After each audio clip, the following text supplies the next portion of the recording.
Hermanos, el Señor les bendiga. Vamos a tener una nueva oportunidad en este domingo de seguir avanzando en el estudio del libro de Juan.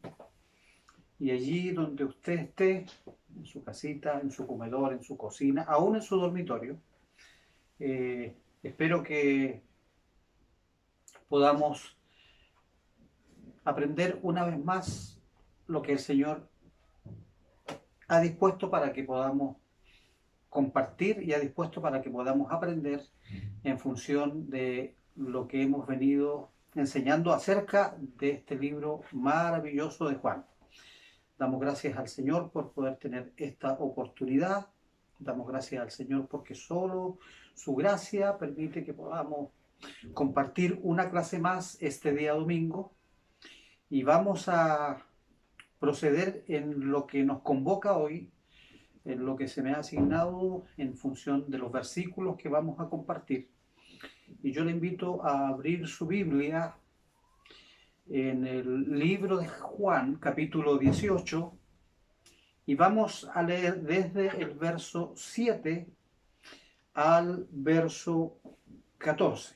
Mi hermano Manuel ya introdujo los primeros 6 versículos del capítulo 18 y hoy vamos a compartir acerca de los versículos del 7 al versículo 14. Si ya lo encontró, me acompaña, lo leemos en el nombre del Señor y dice así su palabra. Volvió, pues, a preguntarles, ¿a quién buscáis? Y ellos dijeron, a Jesús Nazareno.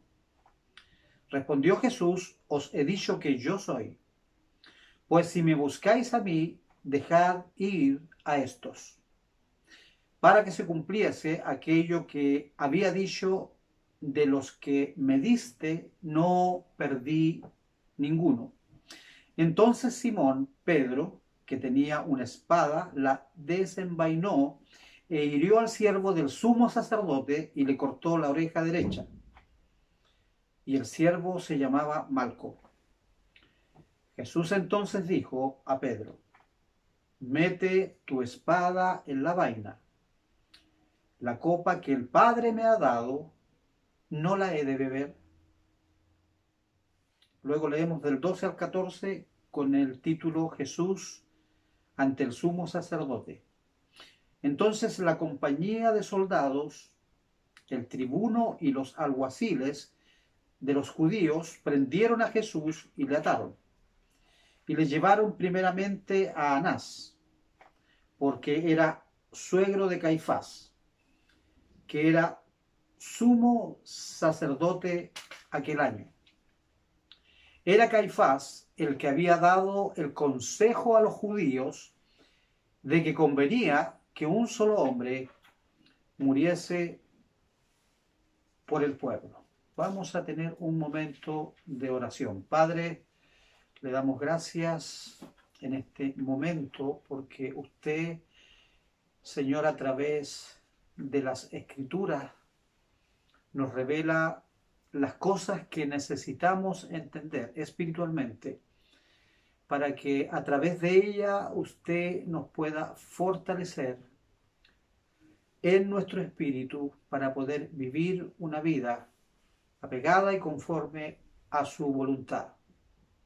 Señor, vamos a compartir este capítulo 18, que es un capítulo fundamental en la vida de Jesús, y vamos a tener el privilegio de ser bendecidos al poder conocer, Señor, que la obra que un día Dios Padre asignó para que Jesús viniese a hacer a esta tierra se comienza a cumplir en este capítulo 18. Señor, le damos gracias porque a través de su Espíritu Santo podemos ser guiados para compartir las verdades de su palabra. Le damos gracias porque usted es el que pone en nosotros su presencia también para poder una vez más ser edificados en las Escrituras. Señor, enséñenos a través de ellas a crecer y saber que tenemos un alimento sólido espiritual, que es su palabra, para no solo aprender de ella, sino también, Señor, para entender el propósito por el cual usted ha asignado nuestras vidas en esta tierra. Permítanos en esta mañana a usted enaltecerle. Suya es la gloria, suya es la honra y suya, solamente suya, es la alabanza. Es la alabanza. Perdone usted muchas veces nuestras vidas que están fallando. Tenga usted misericordia de cada uno de nosotros y permítanos tener la bendición en esta mañana de una vez más aprender de su palabra. Pedimos su bendición en el nombre del Padre, del Hijo y del Espíritu Santo. Amén.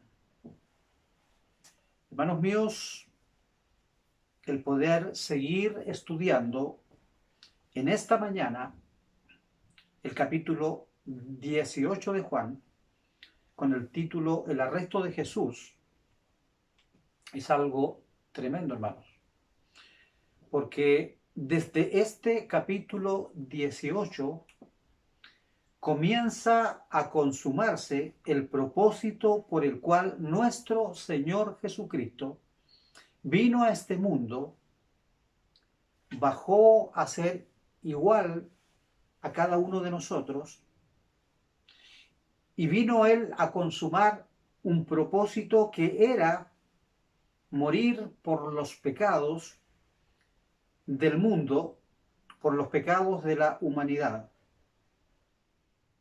Por eso Juan, el Bautista, al verle, dice allí en Juan 1:29, he aquí el Cordero de Dios que quita el pecado del mundo. Y desde este capítulo 18 comienza a desarrollarse el plan de Dios.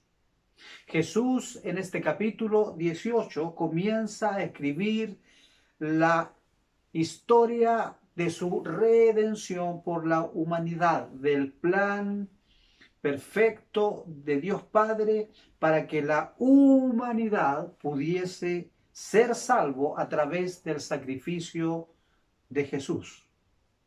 Hermano, ya desde el capítulo 18 no era que hubiera de llegar su hora, como él les había dicho a sus discípulos, que llegaría su hora. En otras oportunidades les había dicho que la hora viene.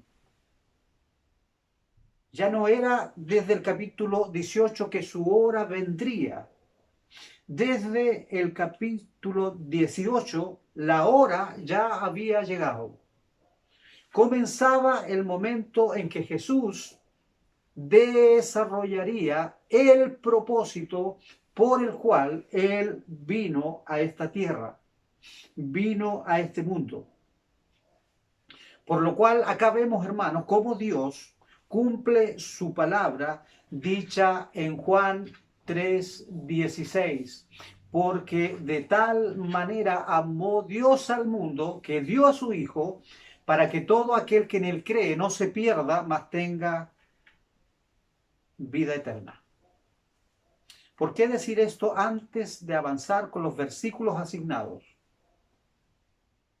Porque, hermanos, desde el capítulo 18 al versículo 20, al capítulo 20, de este libro de Juan, no vemos acá el triunfo del poder político sobre Jesús, del imperio romano. No vemos el triunfo de esos 6.000 soldados al haber luego arrestado a Jesús. No fue tampoco el triunfo del mundo religioso a través del Sanedrín, de sus sumos sacerdotes, el haber conseguido la captura, el arresto de Jesús. No fue el triunfo tampoco de Judas, que sabía dónde él estaría para arrestarlo. El comienzo del capítulo 18 del libro de Juan es el triunfo de la victoria del plan de Dios para salvar a la humanidad de sus pecados. Es el comienzo de este capítulo, el triunfo de devolver al hombre lo que perdió Adán en el huerto del Edén. Por lo cual, todos estos hechos expuestos acá, desde el capítulo 18 al capítulo 20, son controlados y asumidos por nuestro Señor Jesucristo. Un poco nos enseñó esto al ver la maravillosa autoridad de Jesús allí cuando llegaron estos 6.000 soldados romanos a arrestarle. Nos enseñó esto nuestro hermano Manuel. Nuestro Señor escribiendo su propia historia. Nuestro Señor sabiendo lo que habría de venir. Nuestro Señor haciendo la voluntad perfecta del Padre. Es más, hermanos, a nuestro Señor Jesucristo no lo mataron los judíos, como tantas veces han sido culpados ellos de haber llevado a la cruz del Calvario a nuestro Señor Jesucristo. Ni tampoco el mundo religioso, ni tampoco el mundo político. Roma no mató a Jesús, ni tampoco Judas, quien lo entregó, lo vendió. Quienes mataron a Jesús, hermanos, escuche bien esto, fuimos cada uno de nosotros. Porque Jesús muere por los pecados de la humanidad. Porque Jesús muere para salvar al mundo de sus pecados. Entonces, hermanos, en este capítulo 18 del libro de Juan, da la entrada para el plan redentor amoroso de gracia de la misericordia de Dios Padre por la humanidad perdida, por usted y por mí. La humanidad perdida. Él vino a buscar lo que se había perdido. Y todo lo que acontece desde el capítulo 18 al capítulo 20 de Juan está bajo el poder de la autoridad sobrenatural de nuestro Señor Jesucristo.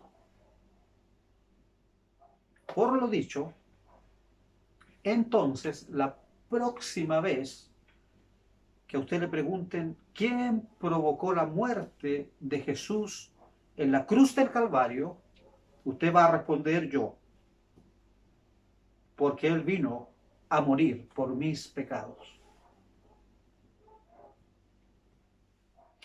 Bien, hermanos, dicho esto, como una pequeña introducción, entendiendo que es importante hacer estos alcances, porque no vamos a exponer acá lo que generalmente vemos en las películas de Semana Santa cuando se nos presenta la pasión y muerte de Cristo.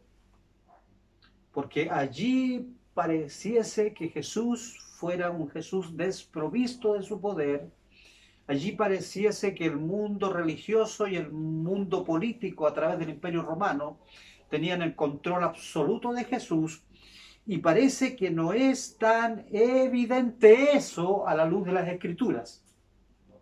Por ello, vamos a comenzar en esta hora a desarrollar nuestro próximo versículo y vamos a entender que el hermano Manuel desarrolló el versículo hasta el versículo 6. Y es que cuando Jesús les dice: yo soy. Y dice ese versículo: retrocedieron y cayeron en tierra. Ahí quedó mi hermano Manuel. no él en tierra, quienes estaban en la escena del arresto de Jesús. Luego de eso, Jesús no escapa. Luego que ellos caen, Jesús no escapa. Jesús no huye. Jesús no usa su poder para exterminarlos. Jesús lo que hace es volver a hacerles la misma pregunta en el versículo 7. Dice, volvió pues a preguntarles, ¿a quién buscáis? Y ellos dijeron, a Jesús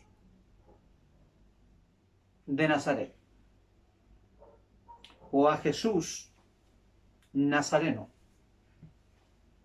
La misma pregunta. ¿Por qué él vuelve a preguntarles? ¿Por qué Jesús vuelve a insistir en la misma pregunta que ya había hecho? Hermanos, porque él tenía el control de la situación. Porque él estaba escribiendo, estaba consumando su propia historia ya escrita en el plan de Dios Padre para su vida. Hermanos, a veces nos cuesta asumir la voluntad de Dios y entender que el Señor está en control.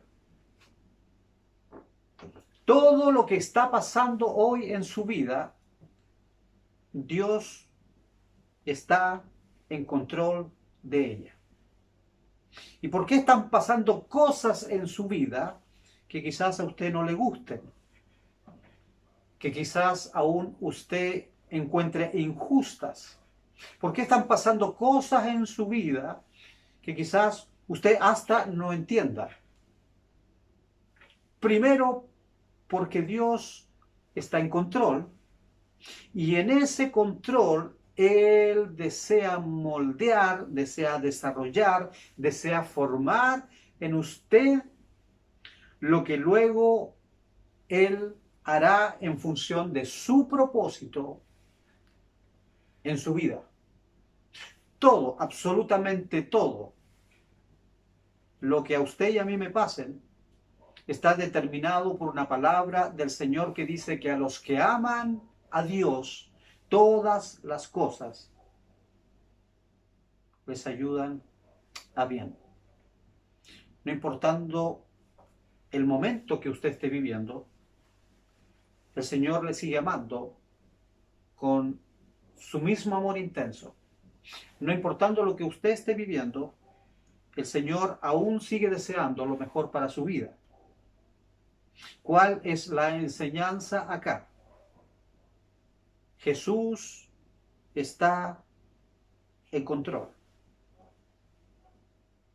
Jesús nos presenta que está en control en este momento que no es fácil para Él. Él está con sus discípulos en los momentos más difíciles de su vida natural. Y Él tenía el conocimiento absoluto de todo lo que habría de sobrevenir. Y Él les dice una vez más, ¿a quién buscáis? Él está en control. Él hace las preguntas. ¿Por qué Él está en control, hermanos, en ese momento? Porque Él toma autoridad. Debemos entender que el libro de Juan nos revela la autoridad de Jesucristo, hombre, y nos revela la autoridad divina de Jesucristo. De hecho, comienza el libro de Juan diciéndonos que Jesucristo es Dios. En el principio era el Verbo, y el Verbo era con Dios, y el Verbo era Dios. Quien revela la divinidad de Jesucristo en estos 4 evangelios es el libro de Juan. Mateo, Marcos, Lucas, lo que hacen más bien es contar la humanidad de Jesús, el transitar natural de Jesús en esta tierra, mas Juan revela la divinidad de Jesús. Jesucristo es Dios. ¿Y por qué Él con tanta calma y con tanta autoridad le dice a ellos, ¿a quién buscáis? porque él tenía el conocimiento absoluto de lo que habría de sobrevenir, de lo que pasaría luego.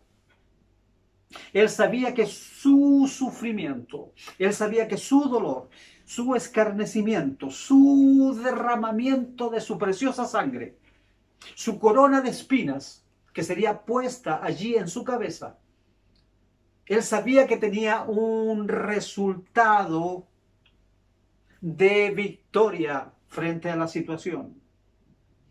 Su victoria frente a la muerte. Luego que él dice consumado es. La victoria de su glorificación, la victoria de su autoridad absoluta frente al mundo espiritual de maldad. Dice que triunfó sobre ellos exhibiéndolos públicamente en la cruz del Calvario. Él tenía el conocimiento absoluto y sabía que eso daría paso a su resurrección de entre los muertos.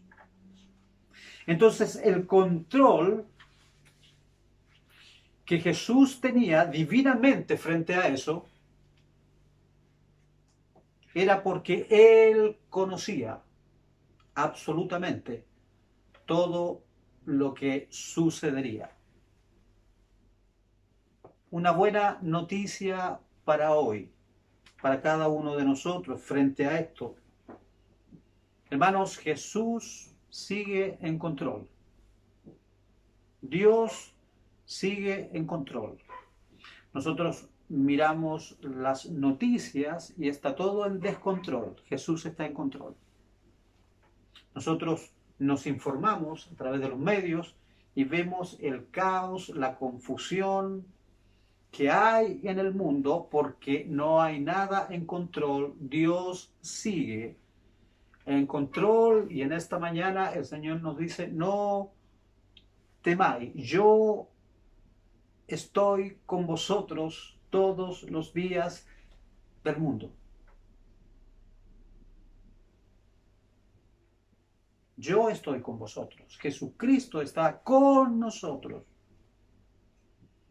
No es los super espirituales que nosotros podamos llegar a ser lo que toma el control sobre las cosas que están aconteciendo. No es el conocimiento que yo tenga o que usted tenga lo que toma el control sobre aquello que está sucediendo. No es el resultado de que usted puede tomar el control de lo que está sucediendo hoy a través de sus buenas obras.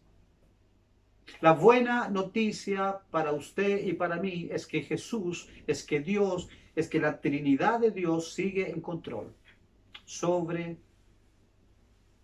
toda situación que hoy pueda estar pasando.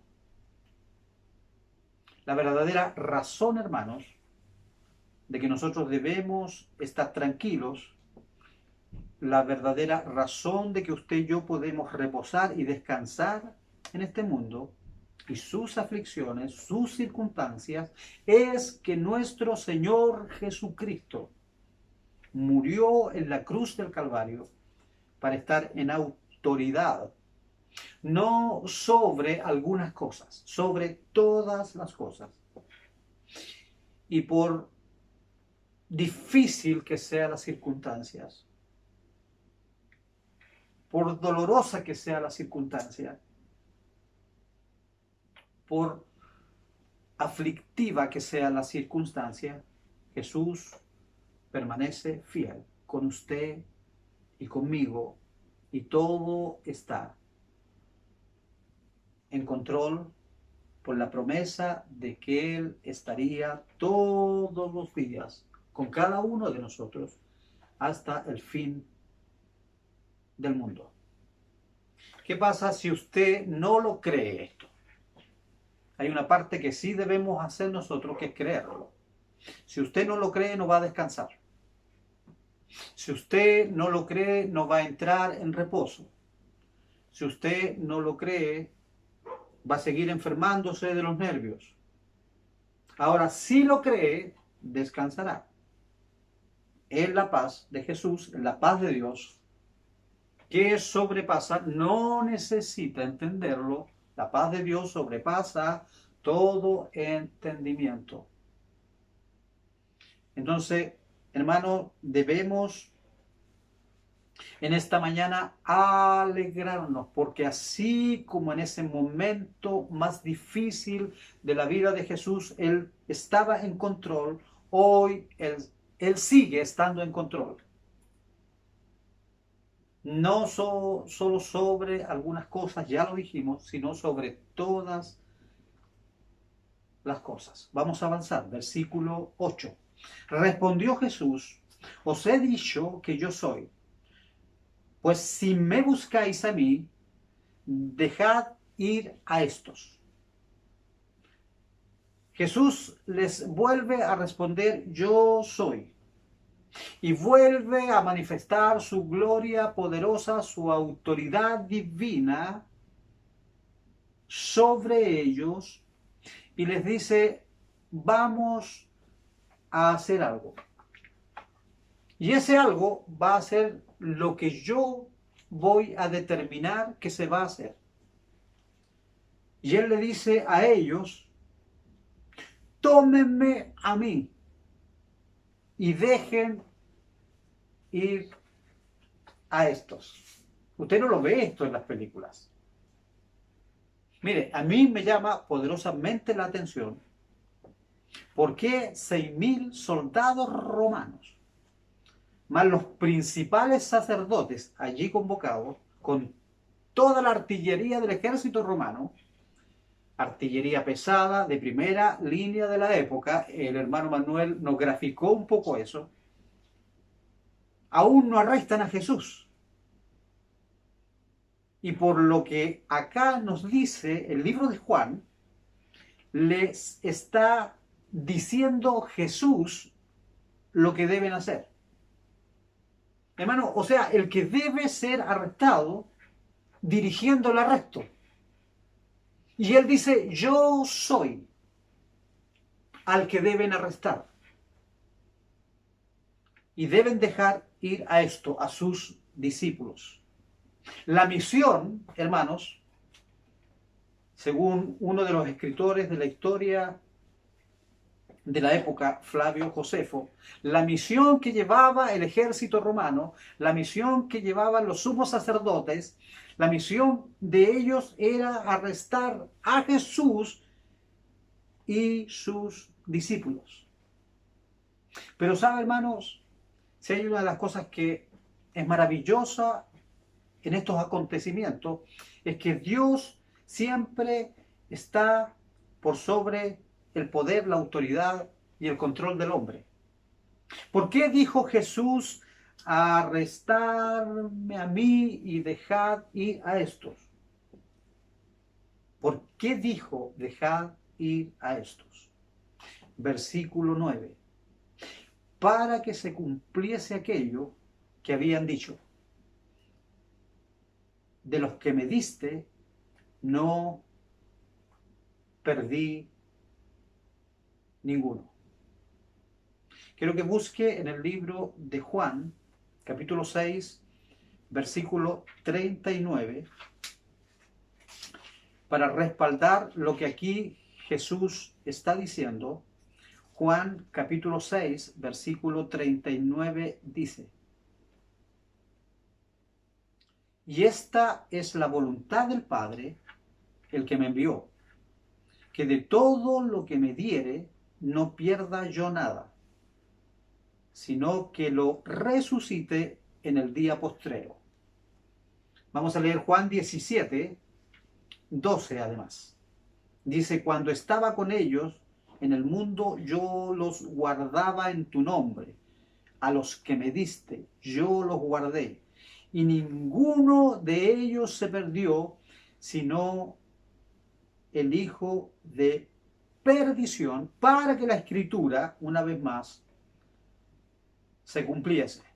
Entonces acá en el versículo 9 vemos el motivo por qué Jesús comienza a manejar y tener el control de la situación y decir a ellos, a quienes le iban a arrestar, lo que va a ser el arresto en sí, es lo que tenía mención cómo debía ejecutarse.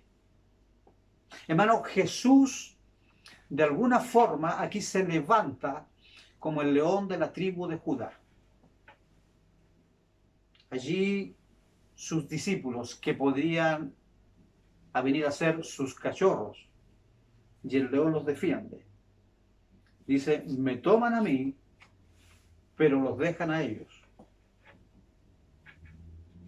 Y muchas veces, hermanos, debemos entender que nosotros, aún pasando, dice su palabra, por el valle de sombra y de muerte, no temeremos mal alguno, porque Él estará con nosotros. Sí, hermanos, vamos a ser confrontados injustamente, vamos a ser criticados, pero Él estará con nosotros. Vamos a tener opresión del mundo del mal, del reino de las tinieblas de maldad, pero Él estará con nosotros. Vamos a tener incomprensión. Pero Jesucristo dice, y estos a quienes yo defiendo, y estos a quienes yo guardo,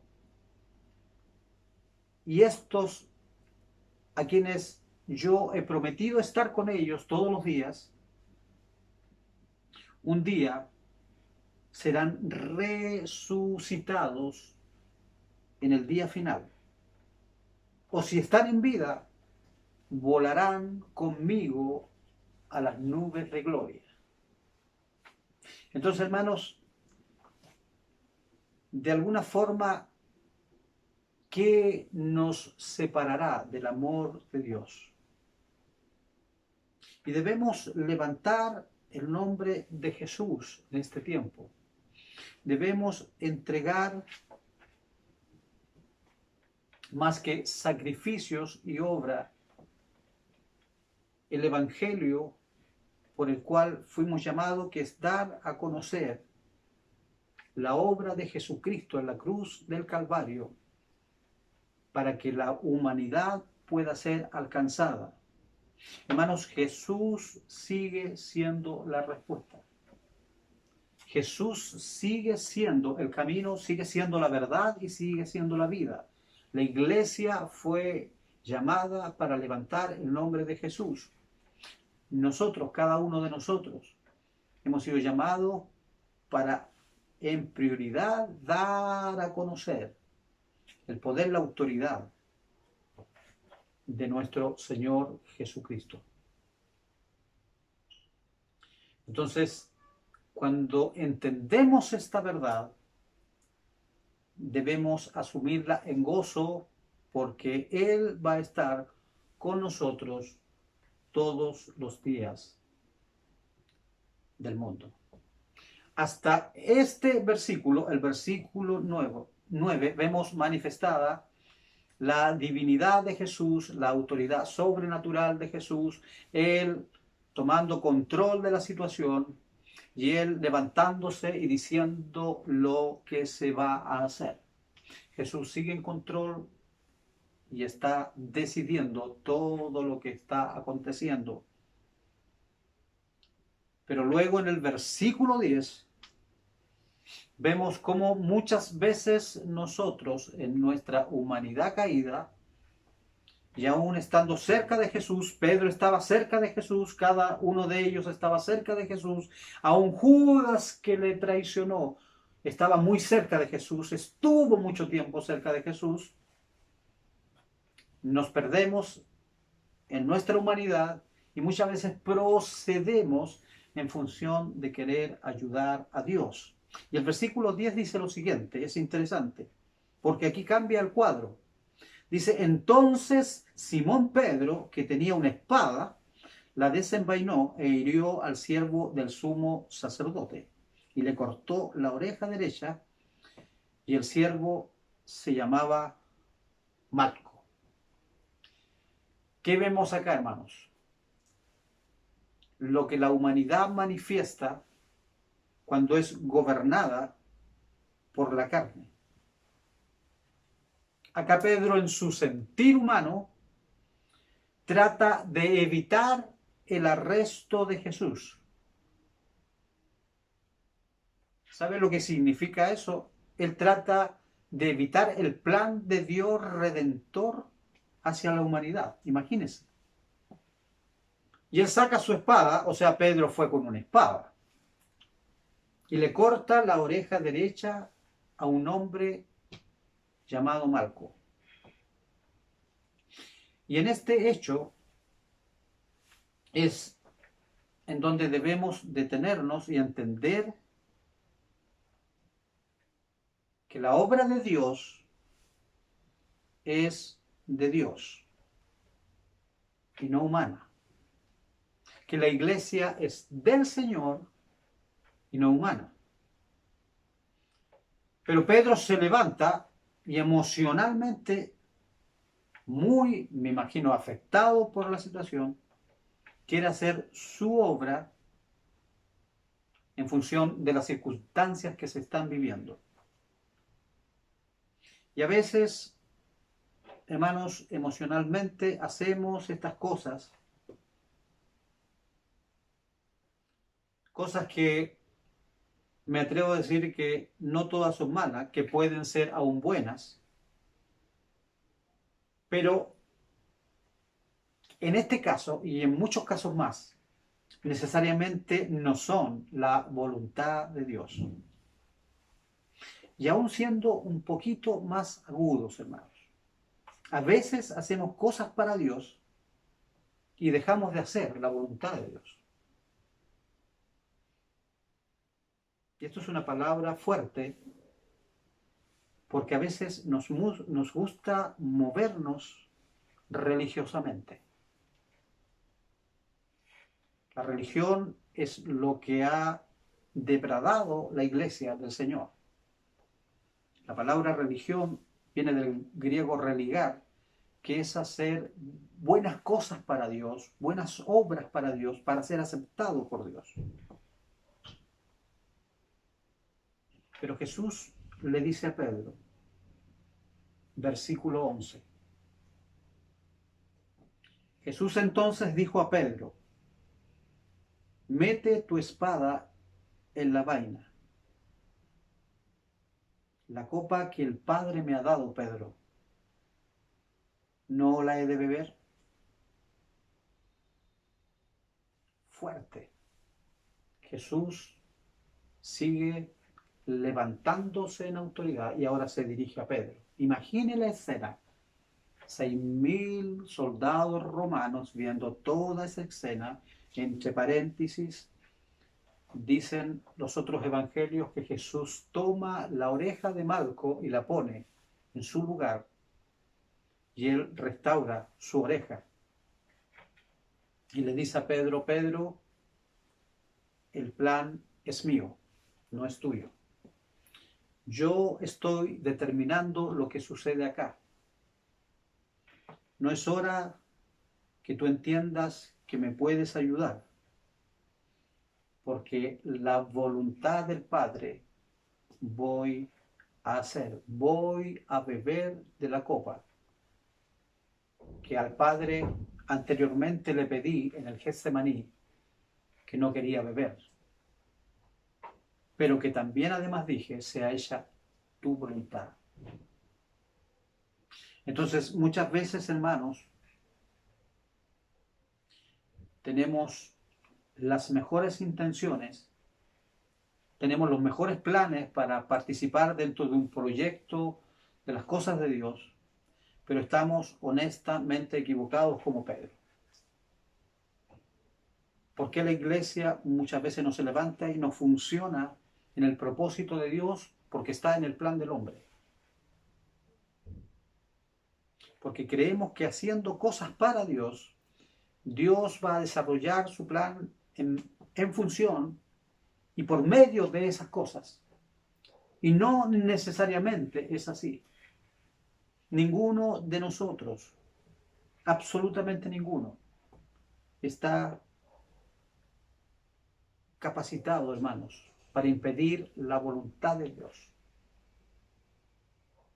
Y Jesucristo iba de todas formas, aunque se levantaran los 11 discípulos a pelear contra el ejército romano, iba a consumar la voluntad del Padre frente a la circunstancia que él estaba viviendo.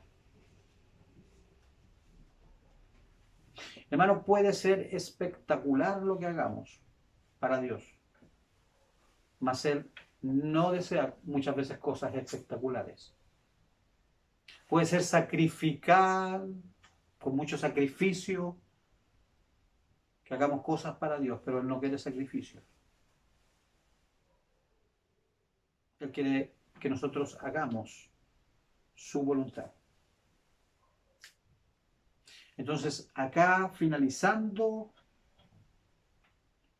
este versículo del arresto de Jesús, lo que podemos concluir que Jesús hombre y Jesús Dios se manifiesta con autoridad y poder y toma el control de la situación, y Él desarrolla la historia de cómo van a acontecer las cosas y ordena a sus perseguidores lo que deben hacer. Ordena a su discípulo lo que debe hacer. Y al poner las cosas en orden, se sigue desarrollando el plan perfecto de Dios para la humanidad que comienza en el capítulo 18. La hora ya no habría de llegar, la hora había llegado. Desde el capítulo 18 la hora ya había llegado. Y Jesús comienza a asumir su responsabilidad de ser el protagonista de la salvación del mundo perdido. Y luego entramos, hermanos, en los últimos 3 versículos, en donde el título dice Jesús ante el sumo sacerdote. Versículo 12. Entonces la compañía de soldados, el tribuno y los alguaciles de los judíos prendieron a Jesús y le ataron. Nótese en este versículo que dice prendieron a Jesús. O sea, ellos hicieron lo que Jesús ordenó. Ellos no prendieron a los discípulos. Versículo 13 dice, y le llevaron primeramente a Anás, porque era suegro de Caifás, que era sumo sacerdote aquel año. Le llevaron a Anás, que estaba de alguna forma condicionalmente favorecido porque era suegro de Caifás, el que mandaba el mundo religioso de la época, el sumo sacerdote que gobernaba el Sanedrín, el autor intelectual Caifás, de todo como él tramó la situación para que Jesús muriera luego en la cruz del Calvario. Este sumo sacerdote llamado Caifás. Luego dice en el versículo 14, era Caifás el que había dado el consejo a los judíos de que convenía que un solo hombre muriese por el pueblo. El autor intelectual de toda la muerte de Jesús en lo que tenía que ver con que Jesús finalmente sería culpado, sería de alguna forma vitoreado para ser crucificado, fue Caifás. Estos hombres, ambos hombres, Anás y Caifás, fueron los autores intelectuales de la muerte de Jesús. dos sumos sacerdotes, que eran los principales entre los sacerdotes de Israel. Vemos el testimonio entonces de estos dos sumos sacerdotes en esta mañana. Vamos a meditar un poco sobre la hoja de vida de Anás y sobre la hoja de vida de Caifás. Ellos, repito, eran los principales sacerdotes entre todos los sacerdotes y el mundo religioso de la época. Estos dos hombres, hermanos, eran hombres perversos. Eran hombres que estaban totalmente desviados de la voluntad de Dios. Eran sacerdotes que estaban totalmente corrompidos en función de sus intereses, en función de lo que ellos ganaban por estar en una posición de privilegio frente al pueblo de Israel. ¿Qué dice la historia de Anás? Mire, el significado de su nombre ya llama la atención. ¿Qué significa el nombre Anás? Dios es gracioso. Así lo dice Flavio Josefo. ¿Qué dice Flavio Josefo además de la vida de Anás? Dice que era un hombre arrogante, orgulloso, presumido, de sus conexiones ilícitas con Roma y con el ejército romano. Y dice que nadie era más astuto que Anás para enriquecerse gracias a su posición religiosa. Hermano, Anás vivía en un palacio. No hay mayor antecedente en el libro de Juan de lo que habló Anás con Jesús, pero se dice por la historia que él, al estar frente a Jesús, siente gran temor y lo envía inmediatamente a Caifás. Por eso luego, en las Escrituras, dice que Jesús es llevado a Caifás. ¿Qué dice la historia de Caifás?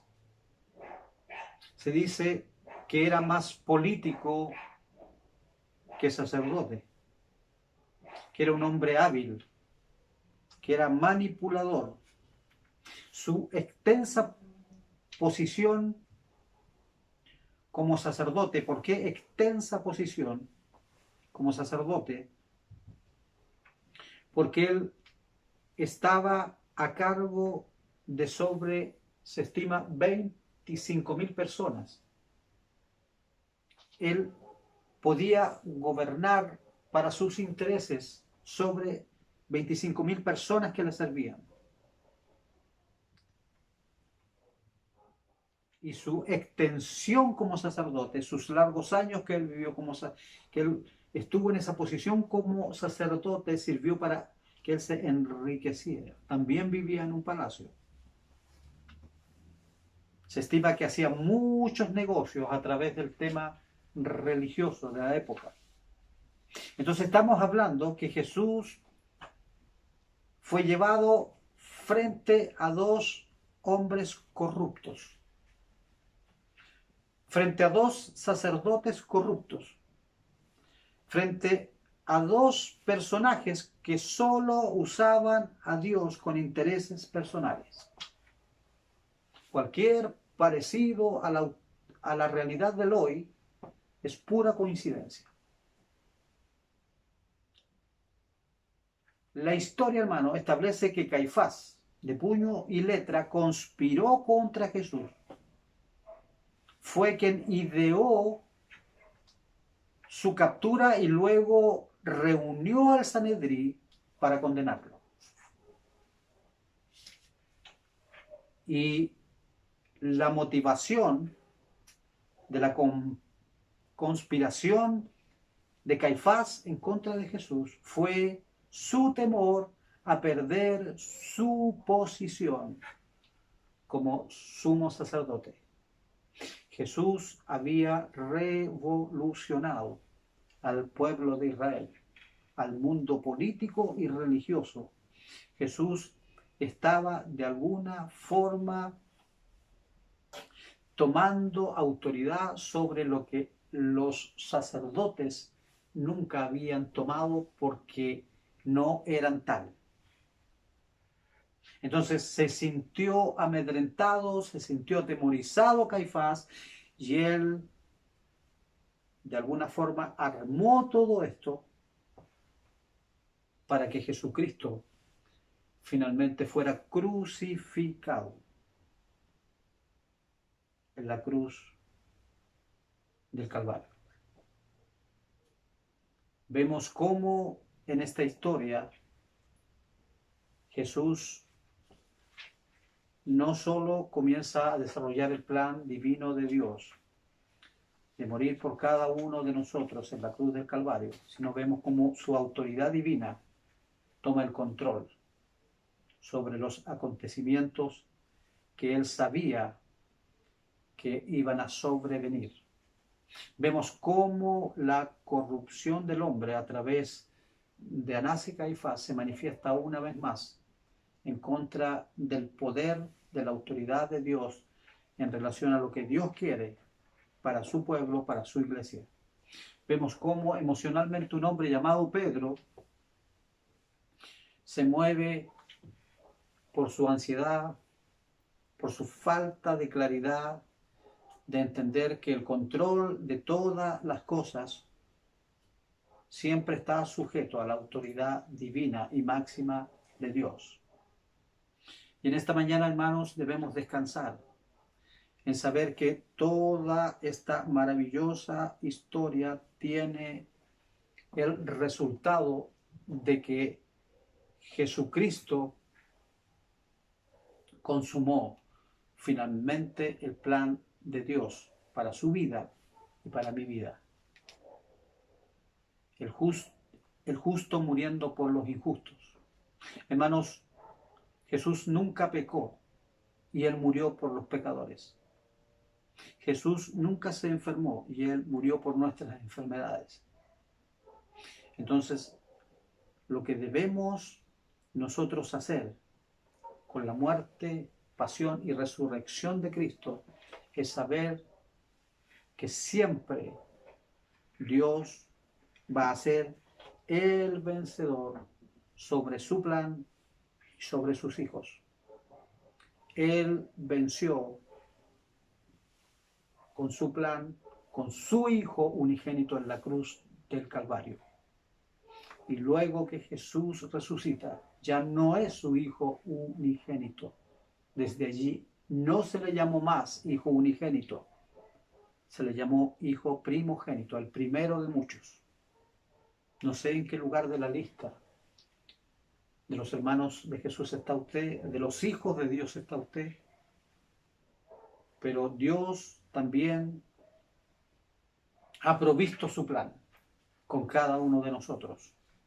Y tenemos sobre nosotros la bendición de ese Hijo que desde el capítulo 18 comienza a escribir la victoria del cielo, la victoria del reino de Dios sobre la humanidad, sobre el mundo espiritual, sobre la muerte, para que usted y yo gozásemos hoy de la bendición de saber que Él sigue permaneciendo y sigue tomando el control de todas las cosas. Hermanos, hemos avanzado desde el versículo 7 al versículo 14 del libro de Juan en esta mañana. Mi deseo es que el Espíritu Santo revele a su corazón, a su mente, a su espíritu fundamentalmente lo que el Señor ha querido hablarle a su vida. Pero si hay algo que debemos estar claros es que Jesús es el único digno en función de todo lo que nosotros hacemos para que Él pueda tomar no solo el control de las cosas, sino ser glorificado en relación de lo que hacemos. Reconozcámoslos reconozcámoslo en todos nuestros caminos. Ha sido un tiempo bueno para poder seguir avanzando en el estudio del libro de Juan. Ha sido un tiempo bueno para poder aprender un poco más de esta historia que se ha tergiversado un poco en lo que son las películas.